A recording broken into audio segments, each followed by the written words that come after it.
আমি এই মুহূর্তে খিলগা দেব মন্দিরে রয়েছি। তিরপাপাড়ায় অবস্থিত এই মন্দিরটিতেও চলছে কিন্তু শারদীয় দুর্গাপূজার অনড়ম্বর যে আয়োজন তাও নয়, খুব সুন্দরভাবে এই মন্দিরটিকে সাজানো হয়েছে একটি রাজবাড়ির থিমে। তো দুর্গাপূজা ঘিরে কিন্তু মন্দির মণ্ডপগুলোতে আজ মহানবমীতে দেবী বিদায় সুর বেজেছে।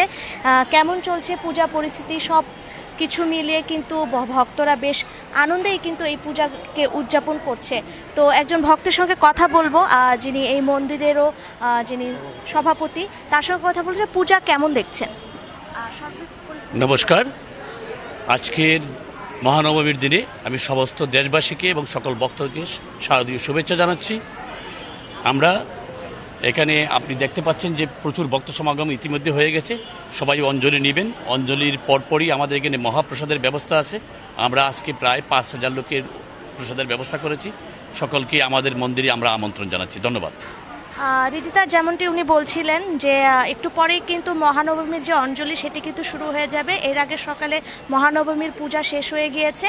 তো এই আচার আচরণের মধ্য দিয়ে কিন্তু বিজয়া দশমীর প্রস্তুতি নেওয়া হচ্ছে মন্দির এবং মণ্ডপগুলোতে, এবং আগামীকাল দেবী বিসর্জনের মধ্য দিয়ে শেষ হবে এবারে শারদীয় দুর্গাপূজা।